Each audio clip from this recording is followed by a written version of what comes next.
Hello students, welcome to filler form YouTube channel. Filler form YouTube channel पे आप सभी net experience का स्वागत है।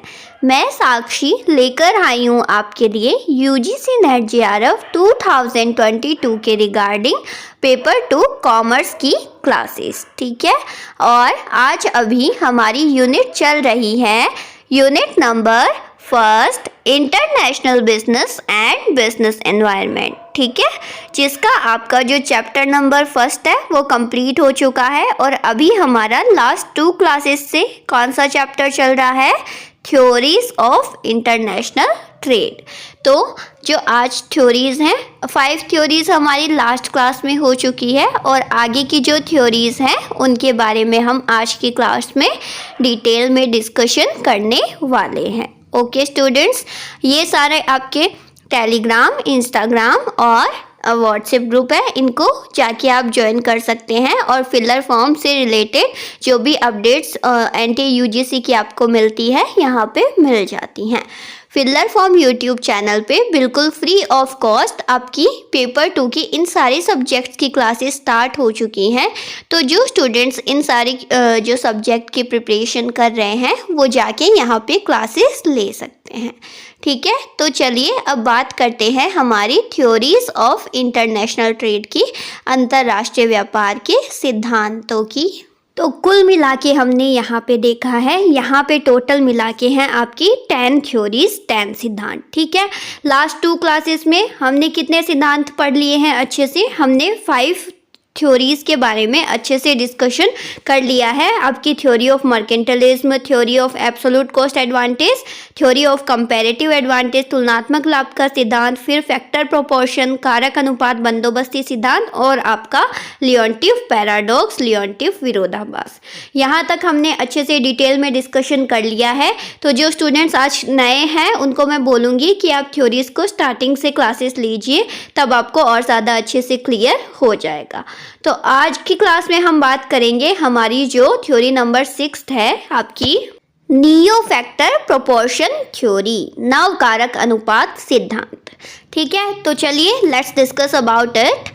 क्या बोलती है ये थ्योरी, नियो फैक्टर प्रोपोर्शन। एक हमने पढ़ी थी हमारी 4th नंबर थ्योरी, वो क्या थी, फैक्टर प्रोपोर्शन और फैक्टर एंडोमेंट थ्योरी। ठीक है, और इसको ही कन्वर्ट करके अब न्यू क्या आ गई है, new factor proportion theory.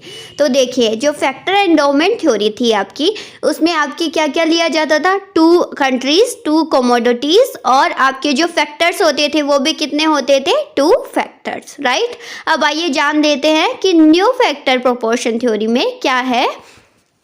This theory explained, ये थ्योरी व्याख्या करती है that it is not only the abundance, abundance means scarcity यानी कमी, abundance of a particular factor. ये थ्योरी क्या बताती है कि यहाँ पे सिर्फ किसी एक पर्टिकुलर फैक्टर की कमी को हम नहीं देखेंगे, but also the quality of the factor of production. यहाँ पे कौन सा एक फैक्टर ऐड कर लिया गया है, क्वालिटी को भी साथ में ऐड कर लिया गया है of that factor of production की। जो फैक्टर्स हम यूज़ में कर रहे हैं अपना बिजनेस रन करने में, उसकी क्वालिटी को भी यहाँ पे हमने क्या कर लिया है, शामिल कर लिया है। That influence the pattern of international trade, जिससे प्रभावित होता है जो आपका अंतर्राष्ट्रीय व्यापार है वो। अब देखिए, ये था थ्योरेटिकल, सेंटेंस वाइज देखा हमने। अब ये सेंटेंस को हम अच्छे से समझे, इसके लिए चलिए हम और ज़्यादा अच्छे से समझते हैं इस चीज़ को कि क्या कह रही है आपकी नियो फैक्टर प्रोपोर्शन थ्योरी। इसमें क्या है आपके 2 कंट्रीज, 2 कमोडिटीज़, 2 फैक्टर प्रोडक्शन। यहाँ तक आपके किस में थे, फैक्टर एंडोमेंट में भी थे, लेकिन यहाँ पे एक न्यू थिंग क्या ऐड कर दी है, क्वालिटी को भी इसमें ऐड कर दिया गया है। ठीक है स्टूडेंट्स, तो इसमें बस ये ध्यान रखना है कि 2 × 2 × 2 में एक और चीज़ ऐड कर दी, जो है आपकी क्वालिटी की। फैक्टर्स, जो हम फैक्टर्स यूज़ कर रहे हैं, चाहे वो लैंड हो, चाहे वो लेबर हो, चाहे वो कैपिटल हो, उनकी क्वालिटी, मतलब जिनसे वो गुड्स बन के आ रहे हैं, उनकी क्वालिटी किस तरीके की है, उसका भी क्या इम्पैक्ट पड़ेगा, इंटरनेशनल ट्रेड पे प्रभाव पड़ेगा इस चीज़ का। नव कारक अनुपात सिद्धांत आपको ये बताता है। ठीक है। तो ये एक्सटेंड वर्जन है किसका, जो आपकी फैक्टर प्रोपोर्शन थ्योरी है उसी का ये एक्सटेंड वर्जन है नियो फैक्टर प्रोपोर्शन थ्योरी। ठीक है, आई होप क्लियर है, समझ गए अच्छे से स्टूडेंट्स। फिर हम बात करेंगे आगे नेक्स्ट 7th अपनी थ्योरी की। कौन सी बोलो, कंट्री सिमिलरिटी थ्योरी, देश समानता का सिद्धांत। नाम से इसमें समझ में आ रहा है सिमिलरिटी, तो देखते हैं देशों के बीच किस चीज़ की समानता, किस चीज़ की सिमिलरिटी। चलिए let's discuss about it. Okay, so here it is given by a Swedish economist. किसने दिया है ये, किसी स्वीडिश इकोनॉमिस्ट ने, जिनका नाम है स्टेफन बी लिंडर। ये ध्यान में रखना है, स्टेफन बी लिंडर ने इसको प्रतिपादित किया है। कब किया है, 1961 में। तो इसको तो एकदम आपको माइंड में फिट कर ही लेना है, किसने दिया है, स्टेफन बी लिंडर ने 1961 में दिया है। किसे दिया है, कंट्री सिमिलरिटी थ्योरी, देश समानता का सिद्धांत दिया है। ठीक है, अब ये थ्योरी ही tried to explain the concept of the intra industry trade. ये कौन से कॉन्सेप्ट को एक्सप्लेन करने की कोशिश कर रही है ये वाला सिद्धांत। इस सिद्धांत के माध्यम से बे लिंडर क्या एक्सप्लेन करना चाहता है, ये बताना चाहता है इंट्रा इंडस्ट्री ट्रेड के बारे में। अब what is intra industry trade, इसके बारे में हम भी अच्छे से समझेंगे, पर उससे पहले आप देखेंगे this theory is opposite of HO theory. Ma'am अभी HO थ्योरी कौन सी है स्टूडेंट्स, याद करो कल की क्लास में ही हमने पढ़ा था HO हेक्सर-ओहलिन थ्योरी, राइट। अब जल्दी से मुझे बताओ कि कौन सी वाली है आपकी हेक्सर-ओहलिन थ्योरी, क्या और दूसरा नाम है उसका। आई एम वेटिंग, सब मुझे जल्दी से लाइव चैट में बताओ कि which one is your Heckscher-Ohlin theory, किसने दी थी, और साथ ही साथ ये भी बताओ कि कब दी थी। चलो आई एम वेटिंग, जल्दी से सब बताइए, कमेंट में बताइए मुझे। हाँ, तो हेक्सर-ओहलिन थ्योरी ही आपकी कौन सी है, factor proportion theory, factor endowment theory, right. और कब दी थी ये मुझे सब कमेंट में बताएंगे, मैं आपको नहीं बताने वाली हूँ, ठीक है। मैंने लास्ट क्लास में ही आपको बताया था, है ना। तो साथ साथ में रिवाइज करते रहिएगा, क्योंकि सारी चीज़ें माइंड में फिट होना अच्छे से, it is very important. Okay, तो चलिए अब देखिए, आपने एक चीज़ नोटिस की कि ये जो factor proportion, factor endowment theory है हेक्सर-ओहलिन वाली, इससे काफ़ी चीज़ें कनेक्टेड नहीं है। मैम हमारा लियोन्टिफ पैराडॉक्स भी इसी से कनेक्टेड था, मतलब कि जो विरोधाभास दिया गया था वो किस थ्योरी का विरोधाभास किया था लियोन्टिफ ने, किसका किया था, फैक्टर एंडोमेंट का। उसके बाद हमने पढ़ी कौन सी, नियो फैक्टर प्रोपोर्शन थ्योरी, वो भी किसका एक्सटेंड वर्जन था, फैक्टर एंडोमेंट थ्योरी का। और जब हम बात कर रहे हैं अब हमारी कंट्री सिमिलरिटी थ्योरी की, तो इसमें भी क्या बता दिया कि ये किसके है अपोजिट, आपका हेक्सर-ओहलिन थ्योरी के। ठीक है, तो ऐसे आप चीज़ों को कनेक्ट कर सकते हो, राइट। और अब देखिए नेक्स्ट पॉइंट है आपका प्रेफरेंस सिमिलैरिटी। इस थ्योरी में किसको प्रेफरेंस दी जाती है, समानता को। अब किस तरीके से वो हम पढ़ेंगे आगे, पहले इन पॉइंट्स को हम समझ लेते हैं, ठीक है। फिर है आपकी intra industry trade with differentiation should be undertaken by similar countries. क्या किया जाता है इसमें, इंट्रा इंडस्ट्री ट्रेड किया जाता है, एक ही गुड्स जो कंट्री में सेम उत्पादित हो रहा है, दो कंट्री में, उनमें थोड़ा बहुत क्या डिफरेंस है, उसको देखते हुए जब आपस में व्यापार करते हैं दोनों देश, तो इस चीज़ की व्याख्या कौन सी थ्योरी में की जाती है, देश समानता कंट्री सिमिलैरिटी थ्योरी में। क्या बोला मैंने, आई रिपीट माई सेंटेंस, कि जब दो देश एक तरीके का सामान बना रहे हैं अपनी अपनी कंट्रीज़ में, और साथ ही साथ उन दोनों में वो थोड़ा बहुत डिफरेंस देखते हैं, और फिर आपस में जब अंतर्राष्ट्रीय व्यापार करते हैं, तो इस चीज़ की व्याख्या किस में की जाती है, बोलो किस में की जाती है, कंट्री सिमिलैरिटी थ्योरी में। चलिए अब हम थोड़ा और डिटेल में इसको समझते हैं। आई होप यहाँ तक आपको क्लियर है? क्या बताया सबसे पहले मैंने कि बी लिंडर ने 1961 में इस थ्योरी को दिया था, और फिर what is intra industry trade ये हम देखते हैं, और साथ ही साथ किस तरह सिमिलरिटी के थ्रू ये दोनों देश आपस में ट्रेड करते हैं, कोई भी दो देश। चलिए देखते हैं हम, ठीक है। तो देखिए मैं यहाँ पे इंट्रा इंडस्ट्री ट्रेड क्या होता है पहले उसकी बात हम करते हैं। मान लीजिए जापान में भी क्या बन रही है, कार का क्या हो रहा है, प्रोडक्शन हो रहा है। अमेरिका में भी क्या हो रहा है, कार का प्रोडक्शन हो रहा है, ठीक है। जापान में बन रही है आपकी टोयोटा, अमेरिका में बन रही है आपकी टेस्ला, ठीक है। बट दोनों चीज़ें सेम है, दोनों जगह ही क्या बन रही है, कार बन रही है। लेकिन टोयोटा जो बन रही है उसका बनने का तरीका अलग है, उसमें जो पार्ट्स लगते हैं वो अलग लगते हैं। टेस्ला जो बनी है उसकी टेक्निक अलग है बनने की, साथ ही साथ उसके पार्ट्स डिफरेंट हैं। तो समझ में आया? ये दोनों आपस में क्या करेंगे कि जापान बोलेगा अमेरिका को, भाई तुम मेरे यहाँ से क्या कर लो, टोयोटा का मतलब हम तुम्हें एक्सपोर्ट कर देते हैं टोयोटा, तुम टोयोटा इंपोर्ट कर लो, और हमें क्या कर दो, टेस्ला एक्सपोर्ट कर दो। ये दोनों कंट्रीज आपस में क्या करेंगी, इन अंतर्राष्ट्रीय व्यापार यानी व्यापार करेगी। बट यहाँ पे the main thing what is the similar, क्या सिमिलर है कि प्रोडक्ट, यानी प्रोडक्ट दोनों का सेम है, दोनों की चीज़ें कार ही हैं, पर डिफरेंस किस में है, वो जो बन रहे हैं, जो रॉ मटेरियल्स, जो गुड्स उसमें लगाया जा रहा है वो डिफरेंट है, राइट। तो देखिए क्या लिखा है मैंने यहाँ पे, ये थ्योरी मैन्युफैक्चर्ड गुड्स पर ही अप्लीकेबल होती है। आया समझ में किस तरीके से? अब मैन्युफैक्चर्ड गुड्स ही तो हो गई, आपकी टोयोटा जापान में बन रही है, वहाँ पे उसमें जो पार्ट्स लगेंगे वो क्या है, डिफरेंट है। जो टेस्ला जो बन रही है अमेरिका में, उसकी पार्ट्स और टेक्निक से, राइट। और नेचुरल प्रोडक्ट्स पर ये थ्योरी अप्लीकेबल नहीं होगी। समझ में आया ना? मैन्युफैक्चरिंग गुड कौन से हो गए और नेचुरल प्रोडक्ट्स कौन से हो गए। इसे हम बना रहे हैं, कार अपने आप पैदा नहीं हो जाती है, इसे हमें बनाना पड़ता है, राइट। तो ये आपका कौन सा है, मैन्युफैक्चरिंग गुड्स है। नेचुरल गुड्स पे ये थ्योरी अप्लीकेबल नहीं होगी, तो इस चीज़ को भी आपको ध्यान में रखना है। और देखिए जितना दो कंट्री का डिमांड पैटर्न सिमिलर होगा, क्योंकि यहाँ पे दो गुड्स मतलब सिमिलर गुड्स की बात हो रही है, तो दोनों कंट्री का डिमांड पैटर्न भी क्या होना चाहिए, सिमिलर होना चाहिए। कि जापान में भी कार्स को पसंद किया जाना चाहिए, अमेरिका में भी कार्स की डिमांड होनी चाहिए, राइट। तो जितना दो कंट्रीज में डिमांड पैटर्न सिमिलर होगा, उतना उनमें इंटरनेशनल ट्रेड क्या होगा, ज़्यादा होगा। सो स्टूडेंट्स, ये था आपका country similarity theory. I hope मैंने अच्छे से आपको एक्सप्लेन किया कि इसमें क्या होना चाहिए। इस थ्योरी में गुड्स आपका सेम होना चाहिए, उनकी टेक्निक, वो जो मैन्युफैक्चरिंग गुड्स है वो इस पे वो अप्लीकेबल होगा, ठीक है।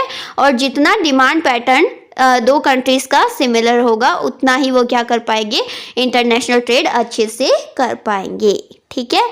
So that's all about country similarity theory, जो दी थी आपकी बी लिंडर ने, स्टीफन बी लिंडर ने 1961 में, ठीक है। हो जाएगा अच्छे से, बोलो क्लियर है? यहाँ तक बढ़ सकते हैं आगे। अब हम चलेंगे, कौन सी होगी हमारी जो 8th नंबर थ्योरी है उस पे। अभी तक हमने कवर अप कर ली है टोटल 7 थ्योरीज को। कौन कौन इनके इकोनॉमिस्ट है जिन्होंने इनका प्रतिपादन किया है, और कब इनका क्या हुआ था, प्रोपाउंड हुआ था, कौन सी टाइम में, ठीक है। ये सब आपको अच्छे से लर्न रखना है, ठीक है।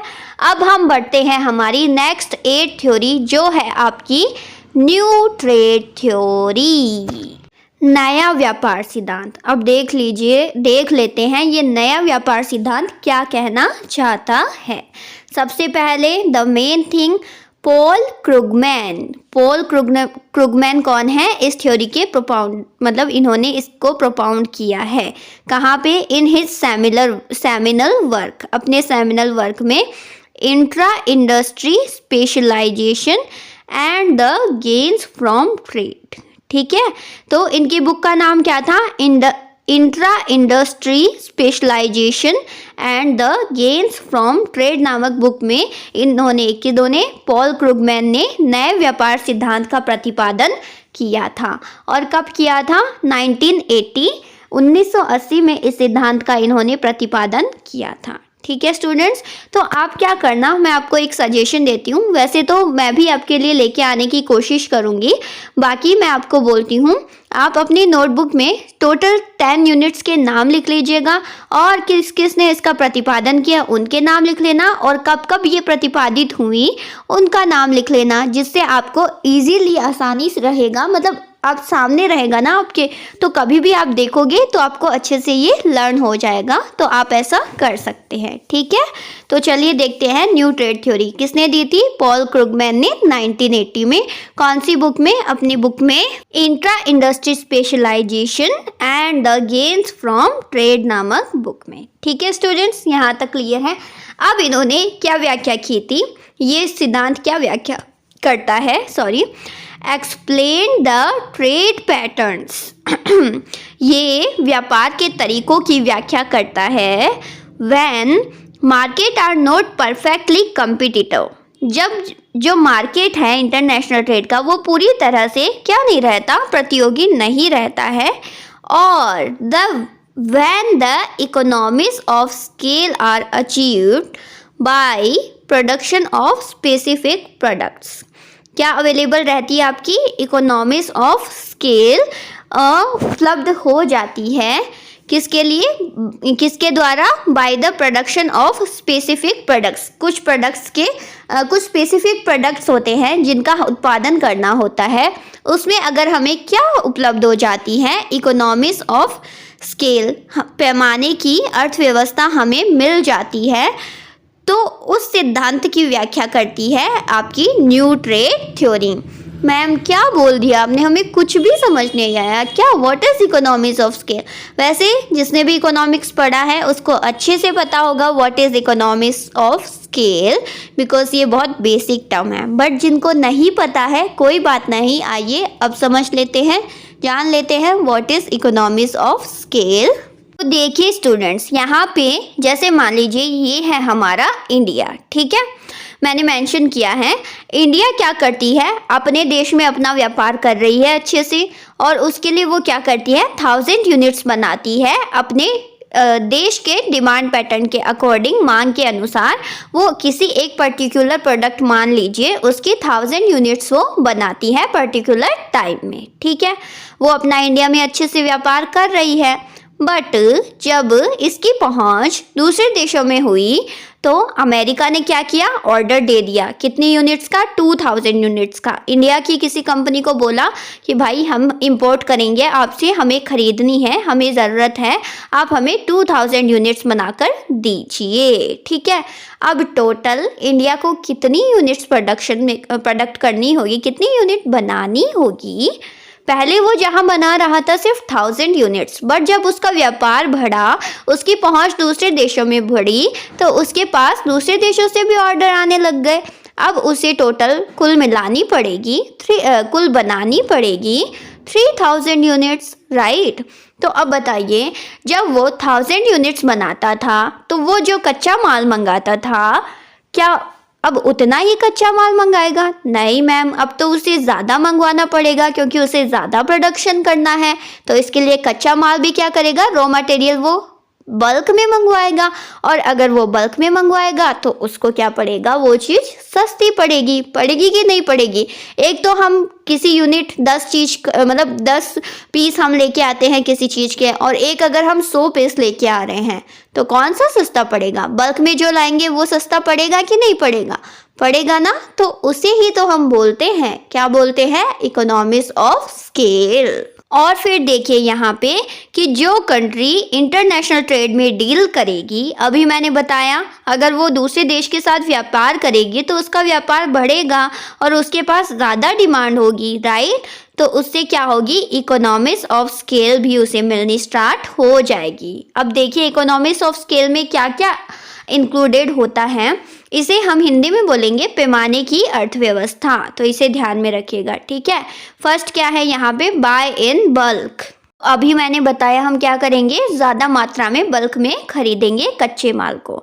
अब हमारी कच्चे माल जब हम ज़्यादा मात्रा में खरीदेंगे तो वो हमें सस्ता पड़ेगा, जिससे क्या होगा, एफिशिएंट प्रोडक्शन हो हो पाएगा कि नहीं हो पाएगा? कम लागत पर हम बहुत ज़्यादा अच्छे से किसी सामान को बना पाएंगे, तो हमारा क्या होगा? एफिशिएंट प्रोडक्शन होगा, कुशलतापूर्वक क्या किया जाएगा? उत्पादन किया जाएगा। ठीक है। और फिर चीपर कैपिटल, अभी जैसे मैंने बताया सस्ता पड़ेगा, तो हमें पूंजी कम लगानी पड़ेगी, थोड़ा सस्ता रहेगा हमारे लिए। और स्प्रेड रिस्क, लेकिन थोड़ा सा रिस्क है वो भी बढ़ेगा। क्यों बढ़ेगा? क्योंकि हमारा व्यापार अब कहाँ तक पहुँच रहा है? अंतर्राष्ट्रीय स्तर तक पहुँच रहा है। मान लीजिए कभी कभी आपने बल्क में कच्चा माल तो मंगवा लिया और आपका ऑर्डर कैंसिल हो जाए, अमेरिका बोल दे कि नहीं हमें खरीदना नहीं है। एक बार तो जैसे उन्होंने खरीद लिया, लेकिन फिर इंडिया की कंपनी ने उसी के अकॉर्डिंग कार्य करना शुरू कर दिया, मतलब वो बल्क में मंगवाने लगे। लेकिन कभी अगर ऐसी सिचुएशन आ गई कि उनका बल्क में माल नहीं बिक रहा है, उतनी डिमांड नहीं है, तो उसका भी रिस्क थोड़ा सा उठाना पड़ सकता है। और जो आपकी प्रमोशन कॉस्ट है वो भी मतलब इसमें इंक्लूडेड है। साथ ही साथ जो लॉजिस्टिक कॉस्ट है, प्रमोशन कॉस्ट समझ गए ना?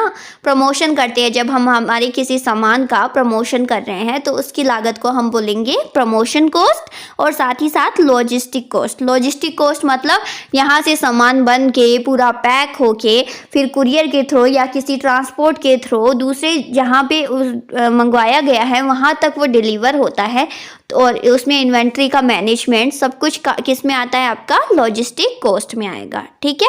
तो ये सारी चीज़ें होती है इकोनॉमिक्स ऑफ स्केल में। आई होप अच्छे से समझ गए आप कि what is economics of scale, क्या होता है इसमें। समझ गए ना अच्छे से कि क्या करती है? अगर किसी कंट्री इंटरनेशनल ट्रेड तक अपना व्यापार बढ़ा रही है तो उसे पैमाने की अर्थव्यवस्था मिल जाती है, उसे वही चीज़ बनाने में सस्ती रहती है, क्योंकि उसका कच्चा माल वो बल्क में खरीदेगा तो उसे सस्ते में, उसे कम रेट पे उसे वो चीज़ मिल जाएगी, जिससे वो इफ़ेक्टिवली क्या करेगा? प्रोडक्शन करेगा। ठीक है। तो आइए अब आगे बात करते हैं। The new trade theory focuses on the two types of economics of scale. ठीक है। तो दो टाइप की आपकी पैमाने की अर्थव्यवस्था है जिन पे फोकस करती है। कौन फोकस करती है? न्यू ट्रेड थ्योरी, नया व्यापार सिद्धांत, जो दिया था, किसने दिया था? बोलो। दिया था मैम, पॉल क्रुगमैन ने। वो क्या बताता है? चलो उसमें क्या दो टाइप की इकोनॉमिक्स ऑफ स्केल है, लेट्स सी। फर्स्ट है आपका internal economics of scale and फिर second external economics of scale. बाहरी पैमाने की अर्थव्यवस्था और आपकी आंतरिक पैमाने की अर्थव्यवस्था। ठीक है। तो आंतरिक पैमाने की अर्थव्यवस्था में क्या होता है? एक company internal economics of scale का लाभ तब उठा सकती है, तब उसे बेनिफिट होता है जब उसकी जो कॉस्ट पर यूनिट है आउटपुट की, वो डिपेंड करती है। मीन्स कि एक गुड वो बना रही है, उसकी कितनी लागत लगी है वो किस पे डिपेंड करती है? उसके साइज पे, कि कितना यूनिट्स वो टोटल बना रही है। ठीक है। उस पे डिपेंड करती है। जब क्या कॉस्ट, तो उसे उसका बेनिफिट किस में लिया जा सकता है? इंटरनल इकोनॉमिक्स ऑफ स्केल में लिया जा सकता है। जितना बड़ा साइज होगा, यानी जितनी ज़्यादा यूनिट्स बनानी होगी किसी सामान की, उतना ज़्यादा पैमाने की अर्थव्यवस्था बढ़ेगी किसी कंपनी की। ठीक है। आई होप समझ में आ रहा है आपको, आ रहा है ना स्टूडेंट्स? ठीक है। इससे फर्म क्या कर सकती है?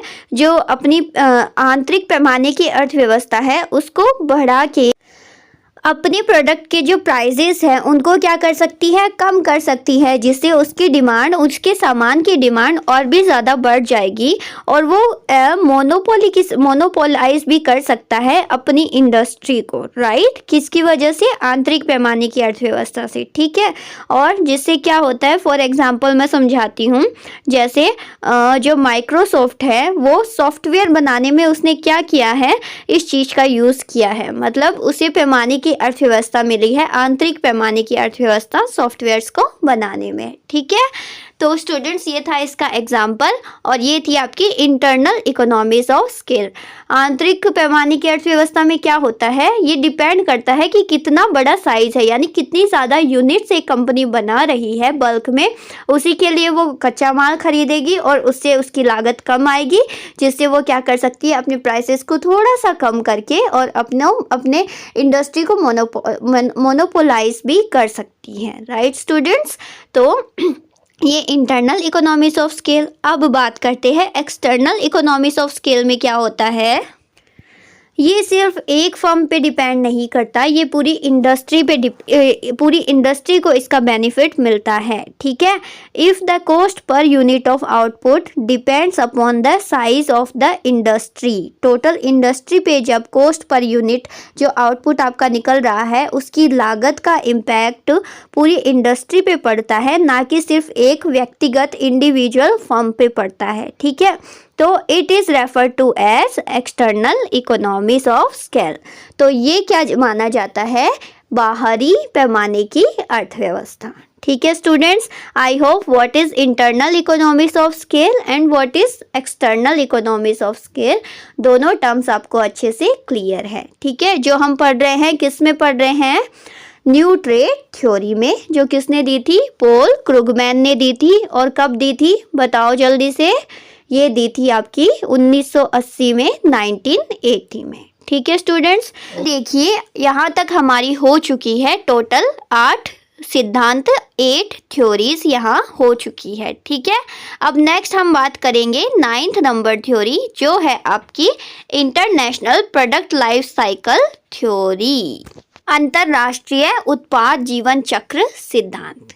अब देखिए स्टूडेंट्स, आपने ये थ्योरी पढ़ी है कि नहीं पढ़ी है मुझे नहीं पता, but product life cycle, what is product life cycle, कि एक उत्पाद का जीवन चक्र क्या होता है, कहीं ना कहीं किसी ना किसी आपका जो एकेडमिक जो सेशन रहा है उसमें आपने ज़रूर प्रोडक्ट लाइफ साइकिल के बारे में पढ़ा होगा, ठीक है। तो ये थ्योरी आपकी जो किसी प्रोडक्ट का, किसी गुड का जो जीवन चक्र होता है, ठीक है, हम पढ़ेंगे कि कौन कौन सी स्टेजेस होती हैं एक किसी प्रोडक्ट की, तो उससे रिलेटेड है आपकी ये प्रोडक्ट लाइफ साइकिल थ्योरी, जिसे हम बोलते हैं IPLC, international product life cycle theory, ठीक है। तो पहले इसके बारे में थोड़ा सा बेसिक जान लेते हैं। वर्नन रेमंड किसने दी थी, वर्नन रेमंड ने अपनी सेमिनल वर्क बुक किसमें, international investment and international trade in product life cycle, ठीक है। इसमें क्या किया था, इस सिद्धांत का वर्णन किया था, किसने किया था, वर्नन रेमंड ने किया था, ठीक है। अब देखते हैं ये थ्योरी कैसे एक्सप्लेन की गई है।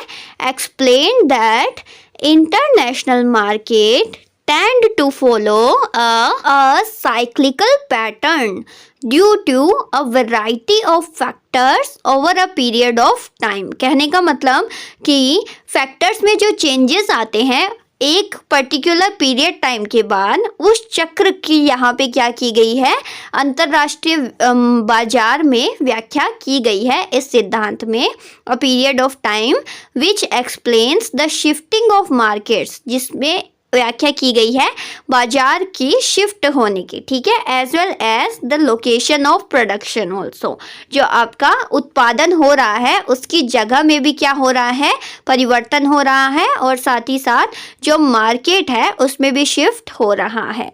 तो IPLC international product life cycle में 2 आपके क्या रहेंगे वो हम देखते हैं। फर्स्ट आपका शिफ्टिंग ऑफ मार्केट और दूसरा लोकेशन ऑफ प्रोडक्ट, इन दोनों से रिलेटेड यहाँ पे बात की जाएगी। तो चलिए आइए देखते हैं। ये याद में रखिएगा ध्यान में कि किसने दी थी, ये वर्नन रेमंड ने दी थी, ठीक है स्टूडेंट्स। तो चलिए अब समझते हैं आगे IPLC को। You can see here international product life cycle theory IPLC, इसके हमने लिए हैं 2 एस्पेक्ट्स। किन 2 एस्पेक्ट्स में हमने डिवाइड किया है, फर्स्ट है आपका एक्सपोर्टर बिकम इम्पोर्टर, मतलब जो देश किसी वस्तु का निर्यात कर रहा है वही वो क्या बन जाएगा, वही वो आयातकर्ता बन जाएगा। अब ये हमें अच्छे से हम डिस्कस करेंगे कि किस तरीके से ऐसा होता है कि जो निर्यात करने वाली कंट्री है वही आपकी आयात करने वाली कंट्री बन जाती है उसी सेम प्रोडक्ट की। How is it possible in product life cycle, इसके बारे में हम डिस्कस करेंगे, इस एस्पेक्ट के बारे में। एंड द सेकेंड है आपका मार्केट शिफ्टिंग, कि कोई प्रोडक्ट है उसका मार्केट शिफ्ट कैसे होता है ये हम जानेंगे, ठीक है स्टूडेंट्स। तो आइए एग्जाम्पल से समझते हैं। पहले हम समझेंगे एक्सपोर्टर बिकम इम्पोर्टर। एक्सपोर्टर को कि किस तरीके से कि जो आपका निर्यात करता देश है वही उसी सामान का क्या बन जाएगा, आयात करता देश बन जाएगा। तो लेट्स डिस्कस। देखिए अब एग्जाम्पल से समझते हैं। मान लीजिए अमेरिका ने क्या किया, एक नई चीज़ इन्वेंट करी, नया इन्वेंशन किया। वो मार्केट में क्या लेके आया? सबसे पहले मैं आपको एक बेसिक थिंग और बता देती हूँ कि प्रोडक्ट लाइफ साइकिल जिनको नहीं पता है, देखिए 4 स्टेजेस होती हैं किसी भी आपके किसकी उत्पाद को मतलब पूरा उत्पाद होता है उसकी 4 स्टेजेस होती हैं, 4 स्तर होते हैं। कौन कौन से? सबसे पहले इंट्रोडक्शन, मीन्स कोई जो प्रोडक्ट है वो मार्केट में आता है तो उस स्टेज को हम बोलते हैं इंट्रोडक्शन। फिर आती है आपकी ग्रोथ की स्टेज, मतलब ग्रोथ की स्टेज होती है, ठीक है, मतलब वो मार्केट में बढ़ रहा है, ठीक है। उसके बाद में उसका आ जाता है मैच्योरिटी लेवल आ जाता है किसी भी उत्पाद का, ठीक है। तो ये मैंने डायग्राम बनाया है, देखिए यहाँ पे, ठीक है। और उसके बाद में लास्ट में उसकी कौन सी स्टेज आ जाती है? डिक्लाइनिंग स्टेज, मतलब धीरे धीरे करके उसकी मांग, उस प्रोडक्ट की मांग क्या होने लगती है? कम होने लग जाती है, ठीक है। तो इस तरीके से ये 4 टाइप की आपकी स्टेजेस होती है। कौन कौन सी? इंट्रोडक्शन, ग्रोथ, मैच्योरिटी और डिक्लाइनिंग स्टेज, ठीक है। तो अब देखिए, मान लीजिए अमेरिका ने एक नया इन्वेंशन किया, एक नया प्रोडक्ट को इंट्रोड्यूस करवाया अमेरिका के मार्केट में, जो है आपका आईफोन, ठीक है। आईफोन लेके आई एप्पल कंपनी ने क्या किया? आईफोन का इन्वेंशन किया अपनी कंट्री में, ठीक है। अब वो आईफोन का एक प्रोडक्ट लेके आए, कौन सा आईफोन एक्स लेके आए, ठीक है। उन्होंने अच्छे से, मतलब पहले जो आईफोन थे, जो आईफोन एक्स से नीचे हैं, उन्हीं को इन्वेंट करके उसी में कुछ न्यू जो है आपके एडिशन करके क्या कर दिया? आईफोन एक्स लेके आई, ठीक है। तो मार्केट में क्या हो गई? इसकी इंट्रोडक्शन स्टेज हो गई। धीरे धीरे अमेरिका के लोग इसे खरीदे, फिर वो ग्रोथ पे आ गई, धीरे धीरे धीरे करके फिर मैच्योरिटी पे आ गई। बट एक टाइम ऐसा हुआ कि नया प्रोडक्ट आने लग गया, आईफोन 11 आ गया, तो जो आपका आईफोन 10 है उसकी वैल्यू क्या हो गई? उसकी डिमांड क्या हो गई अमेरिका में? तो कम हो गई कि नहीं हो गई, ठीक है। अब अमेरिका क्या करेगा, मतलब जो एप्पल कंपनी है अमेरिका में, वो क्या करेगी? वो बंद कर देगी आईफोन एक्स बनाना? ऐसा तो वो करेगी नहीं। वो बोलेगी चलो अमेरिका में इसकी डिमांड कम हो गई, ये पिट गया अमेरिका में, लेकिन जो और देश हैं उनमें तो ये चलेगा अभी, ठीक है। तो ये क्या करती है फिर कि अपना जो प्रोडक्शन है वो भी कहाँ पे बनाना शुरू कर देगी। जैसे मान लीजिए जो आपकी डेवलपमेंट जो कंट्रीज़ हैं, मतलब एक तो होती है डेवलप्ड, एक होती है डेवलपमेंट। तो डेवलप्ड कंट्रीज़ में तो ये पिट गया, इसकी डिमांड कम हो गई। अब ये कहाँ पे जाएगा? ये विकासशील देशों में लेके जाएगा, क्योंकि वहाँ पे अभी नया नया है कि हाँ भाई आईफोन एक्स की डिमांड बढ़ रही है। तो ये क्या करेगा? अमेरिका से उसको हटा देगा और जाके प्रोडक्शन करने लगेगा इंडिया में ही। वो प्रोडक्शन करेगा और वहीं पे वो क्या करेगा? फिर उसका सेल करेगा, ठीक है। बट अमेरिका में हो सकता है, हाँ, सब लोग ज़्यादातर पिट गया पूरा, सब लोग क्या करने लग गए? आईफोन 11, आईफोन 12, आईफोन 13, नए नए इन्वेंशन आ रहे हैं, उस तरीके से क्या करने लग गए? चीज़ों को एडॉप्ट करने लग गए। बट कुछ सिचुएशन में ऐसा हो सकता है कि लोग अभी भी डिमांड कर रहे हैं किसकी? आईफोन 10 की।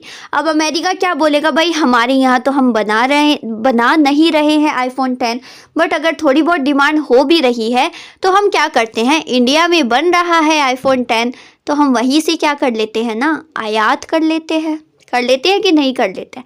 पहले क्या करता था अमेरिका? अपने देश में आईफोन 10 है उसको बना के और इंडिया में एक्सपोर्ट या किसी और कंट्री में एक्सपोर्ट करता था। बट यहाँ से उसकी डिमांड कम हो गई, तो अब वो क्या कर रहा है? मतलब कम हो गई लेकिन फिर भी थोड़ी बहुत डिमांड है, तो उसके लिए वो खुद अपने देश में ना बना के जो और कंट्री में उसने जहाँ पे वो प्रोडक्शन कर रही है और कंट्रीज आईफोन 10 का, वहाँ से वो क्या कर रहा है? उसी चीज़ को आयात कर रहा है। मतलब जिस चीज को वो अपने देश में क्या करता था? बना के निर्यात करता था, अब उसी चीज को दूसरे देश से क्या कर रहा है?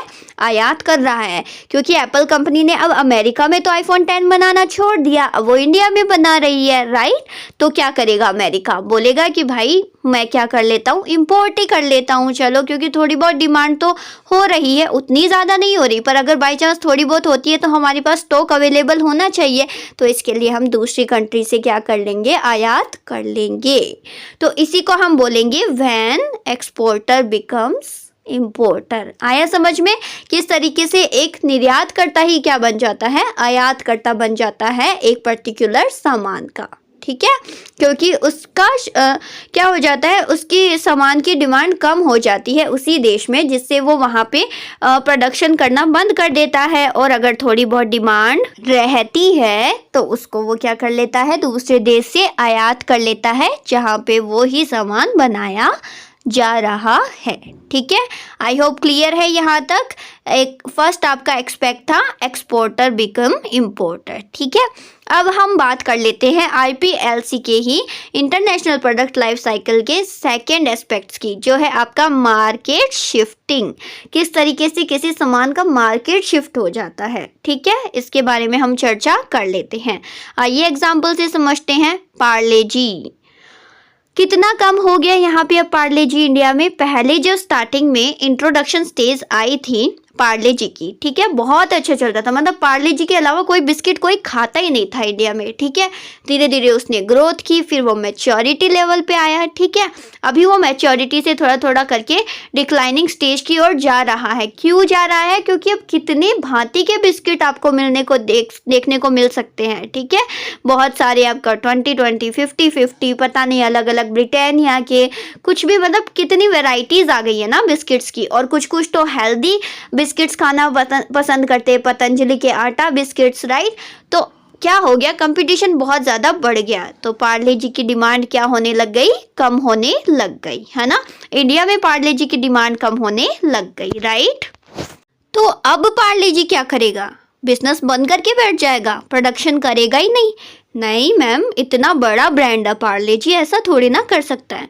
शटडाउन में वो आ सकता है, हो सकता है वो इंडिया में आ जाए, पर उसके पास ऑप्शन है। वो क्या करेगा कि अपने प्रोडक्ट को, पार्ले जी को, दूसरे जो लो डेवलप्ड कंट्रीज है उनमें जाके क्या कर लेगा, इंट्रोड्यूस कर लेगा।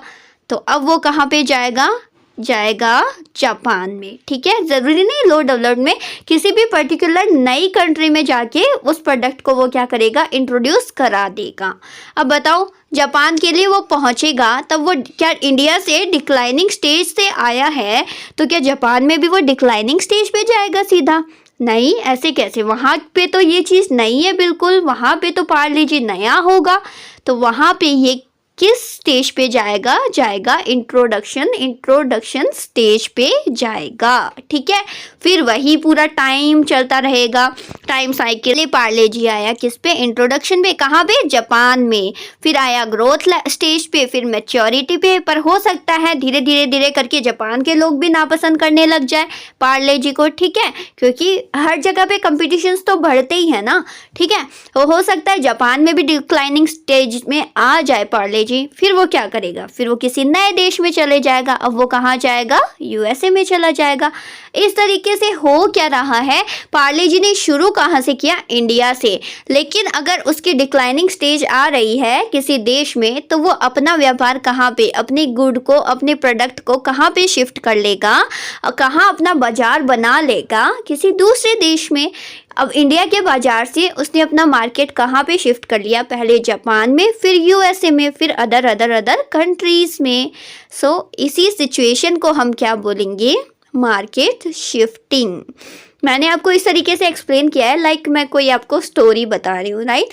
आई होप आपको अच्छे से क्लियर हुआ होगा। प्लीज़ स्टूडेंट्स मुझे कमेंट में बताइएगा कि आपको एग्जाम्पल के थ्रू जब मैं समझाती हूँ तो क्या अच्छे से समझ आ रहा है। ठीक है स्टूडेंट्स, तो ये दो एस्पेक्ट्स थे आपके किसके, IPLC के। फर्स्ट, एक्सपोर्टर बिकम इम्पोर्टर, अच्छे से समझ में आया किस तरीके से निर्यात करता ही क्या बन जाता है, आयात करता बन जाता है। और जो नेक्स्ट एस्पेक्ट था आपका मार्केट शिफ्टिंग, पार्ले जी का किस तरीके से ध्यान में रखना एग्जाम्पल, मार्केट शिफ्टिंग। हाँ, पार्ले जी, फिर इंडिया, जापान, फिर USA, क्या हो रहा है, बाजार बदल रहा है, नया बाजार बन रहा है, नई मार्केट में शिफ्ट हो रहा है कोई भी पर्टिकुलर प्रोडक्ट पार्ले जी। ठीक है, आया समझ में दोनों टर्म्स अच्छे से। So that's all about IPLC, international product life cycle theory. किसने दी थी, वेनन रेमंड ने। आई होप अच्छे से क्लियर है। तो अभी तक हमारी बात हो चुकी है, टोटल हमने कवर अप कर ली है हमारी 9 थ्योरीज। अब बची है हमारी लास्ट थ्योरी, जो है थ्योरी ऑफ कॉम्पिटिटिव एडवांटेज, प्रतिस्पर्धात्मक लाभ का सिद्धांत। चलिए मैम इसके बारे में भी देख लेते हैं। Let's start. तो ये थ्योरी दी थी आपकी माइकल पोर्टर ने। Michael porter propounded this theory. ठीक है स्टूडेंट्स, तो याद रखना है आपको, प्रतिस्पर्धात्मक लाभ का सिद्धांत किसने दिया था? माइकल पोर्टर ने। ठीक है, तो अब चर्चा करते हैं थ्योरी ऑफ कॉम्पिटिटिव एडवांटेज। ठीक है, ये बेस्ड है प्रॉपरली किस पे? होम एनवायरनमेंट में, खुद के देश में किस तरीके का फैक्टर स्ट्रक्चर है उस पे बेस्ड है ये आपकी प्रतिस्पर्धात्मक लाभ का सिद्धांत। ठीक है, तो ध्यान में रखिएगा, जैसे ही नाम याद आए, कॉम्पिटिटिव एडवांटेज होम बेस्ड, किस पे? Home environment based. ठीक है, अब इसमें चर्चा की जाती है कुल मिला के 4 आपके मेन फैक्टर्स इसमें देखे जाते हैं और 2 आपके एक्स्ट्रा फैक्टर्स इसमें देखे जाते हैं। अगर ये 6 के 6 मिला के 6 के 6 फैक्टर्स आपके फेवर में होते हैं तो आपका इंटरनेशनल ट्रेड क्या होता है? बहुत ज़्यादा प्रभावशीलता के साथ कुशलतापूर्वक किया जाता है और इसमें वृद्धि होती है, यानी आपके अंतर्राष्ट्रीय व्यापार का स्तर बढ़ता है किसी पर्टिकुलर देश का। तो किस पे डिपेंड, मतलब किस बेसिस पे हम देखते हैं इसको, कि हमारे जो घर का, हमारे खुद के देश का एनवायरनमेंट किस तरीके का है किसी प्रोडक्ट को बनाने में। तो जो फैक्टर्स हैं 4 मेन और 4 मैन और 2 एक्स्ट्रा फैक्टर्स, अगर वो सारे फेवरेबल होते हैं तो आपका इंटरनेशनल ट्रेड बहुत अच्छे से होता है। So let's discuss about factors. तो यहाँ पे कुल मिला के हमारे 4 मेन फैक्टर हैं जिनको हम एक एक करके अच्छे से समझेंगे। फर्स्ट है आपका फैक्टर कंडीशंस। ठीक है, फर्स्ट है फैक्टर कंडीशन कि आपकी खुद की कंट्री में स्थिति कैसी है जो आपके फैक्टर्स हैं उनकी। ठीक है, तो चलिए चर्चा करते हैं। Factor conditions refer to how well endowed a nation is as far as resources are concerned। कहने का मतलब कि आपकी कंट्री में आपके जो संसाधन हैं उनकी उपलब्धता कितनी है, मतलब कितनी ज़्यादा मात्रा में अवेलेबल हैं आपकी कंट्री में संसाधन। ठीक है, अब इन संसाधनों में हम किन किन को इंक्लूड कर सकते हैं? आपके हो सकते हैं ह्यूमन रिसोर्सेज, मानव संसाधन। ठीक है, साथ ही साथ कैपिटल रिसोर्सेज, पूंजीगत संसाधन, राइट। फिर है फिजिकल इंफ्रास्ट्रक्चर, किस तरीके का है आपके देश का। साथ में आपके एडमिनिस्ट्रेटिव इंफ्रास्ट्रक्चर, यानी प्रशासनिक आपका ढांचा है वो कैसा है देश का। इंफॉर्मेशन इंफ्रास्ट्रक्चर, ठीक है, सूचना प्रौद्योगिकी कैसी है आपके देश की। साइंटिफिक एंड टेक्नोलॉजिकल इंफ्रास्ट्रक्चर, ठीक है, और नेचुरल रिसोर्सेज, ठीक है, इनकी कितनी उपलब्धता है आपके देश में, इसी को हम बोलेंगे फैक्टर कंडीशंस। तो ये थ्योरी बताती है कि जो आपके होम, आपकी खुद की कंट्री में किस तरीके की स्थिति है आपके संसाधनों की, जिस वजह से एक बिजनेस अच्छे से रन किया जा सकता है, प्रोडक्शन अच्छे से किया जा सकता है, उस पे आपका डिपेंड करता है। क्या डिपेंड करता है? अंतर्राष्ट्रीय व्यापार। ठीक है, कितनी योग्यता से, गुणवत्ता से और स्पेशलाइजेशन से, मीन्स कितनी कम कॉस्ट पे आप अपने इनपुट्स हैं किसी फर्म के, उनके द्वारा क्या कर रहे हैं, प्रोडक्शन कर पा रहे हैं। ये डिपेंड करता है कि कितना आपका अंतर्राष्ट्रीय व्यापार बढ़ सकता है। तो इसे ही हम बोलेंगे फैक्टर कंडीशंस। ठीक है स्टूडेंट्स, आई होप क्या है फैक्टर कंडीशंस आपको अच्छे से क्लियर है। फिर नेक्स्ट है आपका डिमांड कंडीशंस, कि आपके खुद के नेशन में आप जो प्रोडक्ट बना रहे हैं उसकी मांग की स्थिति कैसी है। ठीक है, the sophistication of demand condition in the domestic market, कि आपके खुद के घरेलू बाजार में कितनी मांग है किसी पर्टिकुलर प्रोडक्ट की। ठीक है, तो उस पे डिपेंड करता है आपका अंतर्राष्ट्रीय व्यापार। मतलब आपके सामान की आपके खुद के देश में इतनी ज़्यादा डिमांड हो रही है, इसका मतलब कहीं ना कहीं वो यूजेबल है बहुत ज़्यादा, उसकी यूटिलिटी बहुत ज़्यादा है आपके सामान की। तो इससे इंस्पायर होके जो दूसरे देश हैं वो भी तो ये चीज़ देखेंगे कि इनके खुद के देश में इस चीज़ की इतनी डिमांड हो रही है, तो क्यों ना हमारे देश के लोग भी इसको यूज़ करके देखें, राइट। तो वो भी क्या करेंगे, फिर इंपोर्ट करना शुरू कर देंगे उस सामान को। ठीक है, तो इसमें जो डिमांड की कंडीशन है आपके डोमेस्टिक मार्केट में किसी गुड की, उस पर भी डिपेंड करता है आपका अंतर्राष्ट्रीय व्यापार। यही है आपकी कौन सी थ्योरी? Competitive advantage theory. ठीक है, अब देखते हैं next, related and supporting industries. अब देखिए, कोई भी सामान हम बना रहे हैं उससे रिलेटेड जो मतलब हमारा फिनिश्ड गुड तैयार हो गया, लेकिन उससे रिलेटेड जो और इंडस्ट्रीज है वो कितनी सपोर्टिंग है हमारे गुड्स को लेके उसी देश के। ठीक है, उसी देश की जो और इंडस्ट्रीज हैं। अब बताती हूँ कैसे। मान लीजिए हम कार बना रहे हैं, ठीक है, लेकिन कार के साथ साथ जब हम कार बना रहे हैं तो उसके स्पेयर पार्ट्स हो गए, जैसे टायर्स हो गए, अपोलो की तो अलग कंपनी है, वो हमारे लिए कितनी सपोर्टिव है। साथ ही साथ फिर कार का इंश्योरेंस हो गया, डीलरशिप हो गई, ये सारी की सारी कितनी ज़्यादा सपोर्टिव हैं, आपस में मिलके कितना अच्छे से काम कर पा रहे हैं सब लोग। इसका भी इम्पैक्ट पड़ता है किस पे? अंतर्राष्ट्रीय व्यापार पे, कि जो आपकी सपोर्टिव इंडस्ट्रीज हैं वो कितना सपोर्ट कर रही है एक प्रोडक्ट को पूरी तरीके से फिनिश्ड गुड में तैयार करने में। ठीक है, this determine the cost efficiency, ये लागत की योग्यता को सुनिश्चित करती है, साथ ही साथ क्वालिटी को, गुणवत्ता को भी सुनिश्चित करती हैं, और स्पीडी डिलीवरी ऑफ इनपुट्स, कच्चे माल की जितनी तेज गति से आपके पास डिलीवरी होगी तो उतना इन्फ्लुएंस होगा ना आपका जो आपका कम्पिटिटिवनेस है। कि और जो मान लीजिए कि कोई और सेम प्रोडक्ट बना रहा है, उससे ज़्यादा तेज गति से अगर हम काम कर पा रहे हैं, किस वजह से? कि हमें सपोर्ट है जो हमारी रिलेटेड इंडस्ट्रीज़ हैं उनका, तो क्या इस बात का असर हमारे व्यापार पे पड़ेगा कि नहीं पड़ेगा? और इससे इन्फ्लुएंस होगे हमारा जो सामान है वो अन्य देशों तक जाएगा कि नहीं जाएगा। ठीक है, तो इस तरीके से जो रिलेटेड एंड सपोर्टिंग इंडस्ट्रीज़ हैं उनकी वजह से भी हमारा अंतर्राष्ट्रीय व्यापार को बढ़ावा मिलता है। आई होप यहाँ तक क्लियर है। और फिर नेक्स्ट है आपका firm strategy, structure and rivalry, कि फर्म की स्ट्रेटजी कैसी है।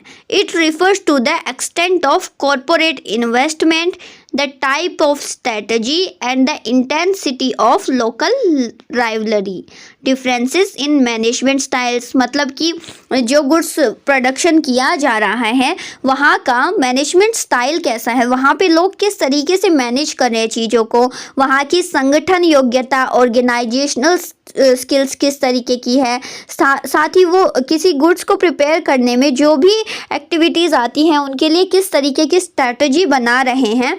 ये क्या करती हैं? एक फर्म को दूसरे फर्म से डिफरेंट बना देती है। ठीक है, तो इससे वो फर्म ज़्यादा, अगर उसकी स्ट्रैटेजी, उसकी जो आपकी ऑर्गेनाइजेशनल स्किल, मैनेजमेंट स्किल बहुत ज़्यादा इफ़ेक्टिव है तो वो आगे बढ़ेगी कि नहीं बढ़ेगी, उसका व्यापार एक्सटेंड होगा कि नहीं होगा। ठीक है, तो ये चीज़ इसमें बताई गई है कौन सी थ्योरी में?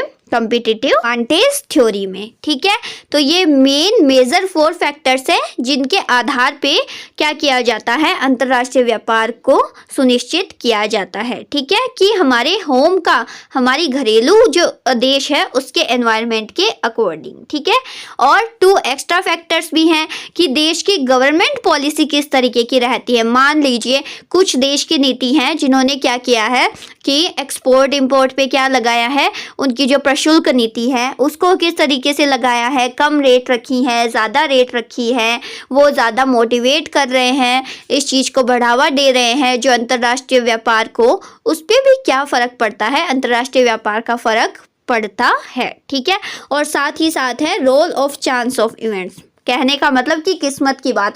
मान लीजिए जो गुड्स आप बना रहे हैं, जैसे आप शुगर कैन से चीनी बना रहे हैं, अब गन्ने का उत्पादन देश में किस तरीके का हुआ है इस पर भी डिपेंड करता है ना कि किस तरीके से और कितनी मात्रा में वो प्रोड्यूस कर पाएगी किसी एक पर्टिकुलर थिंग को। ठीक है, तो किस्मत की बात, मान लीजिए बारिश जितनी होनी चाहिए थी उतनी ही हुई है, जिससे फसल आपकी उसी अकॉर्डिंग अच्छी हुई है, और कभी कभी ओलावृष्टि हो जाती है जिससे क्या होता है? फसलों पे इम्पैक्ट पड़ता है। तो ये role of chance of events की मतलब आपकी इवेंट किस तरीके के हो रहे हैं, किस्मत की भी इसमें थोड़ा सा रोल होता है। ठीक है, तो ये था all about competitive advantage theory के बारे में। ठीक है स्टूडेंट्स। सो फाइनली हमने जो हमारा चैप्टर नंबर 2 है थ्योरीज ऑफ इंटरनेशनल ट्रेड, इसकी 10 की 10 यूनिट्स को हमने 3 क्लासेस के अंदर अच्छे से कवर अप कर लिया है। ठीक है स्टूडेंट्स, आई होप हर एक जो थ्योरी है उसको मैंने आपको डिटेल में एक्सप्लेनेशन और एग्जाम्पल के साथ समझाया है और आपको अच्छे से समझ में आया होगा। अब कल की क्लास में इस चैप्टर के थोड़े से सम एक्स्ट्रा टॉपिक्स बच गए हैं, उनके बारे में हम डिस्कस करेंगे और साथ ही साथ इस चैप्टर के एमसीक्यूज मैं कल आपके लिए लेकर आऊंगी, तो ज़रूर से आप क्लास लिया कीजिए। ठीक है, आप हर एक थ्योरीज की क्लास अच्छे से लगा लेना, उनको अच्छे से याद कर लेना, रिवाइज कर लेना, फिर ताकि आप जब आपके सामने एमसीक्यू पुट अप हो तो आप उसे अच्छे से उसको करेक्टली क्या कर पाओ, आंसर दे पाओ। ठीक है स्टूडेंट्स, तो आज की क्लास में सिर्फ इतना ही। आज हमने बात कर ली है, कुल मिला के 10 थ्योरीज हमारी कंप्लीट हो चुकी है। अगर वीडियो अच्छी लगी हो लाइक कर देना और दोस्तों के साथ शेयर भी कर देना। ओके, मिलते हैं नेक्स्ट वीडियो में। साथ ही साथ ये फिलर फॉर्म की वेबसाइट और सोशल साइट से जहाँ पे आपको कोई भी क्वेरी चाहिए हो आप यहाँ से जाके अप्रोच कर सकते हैं। Okay students, thank you so much, take care, bye.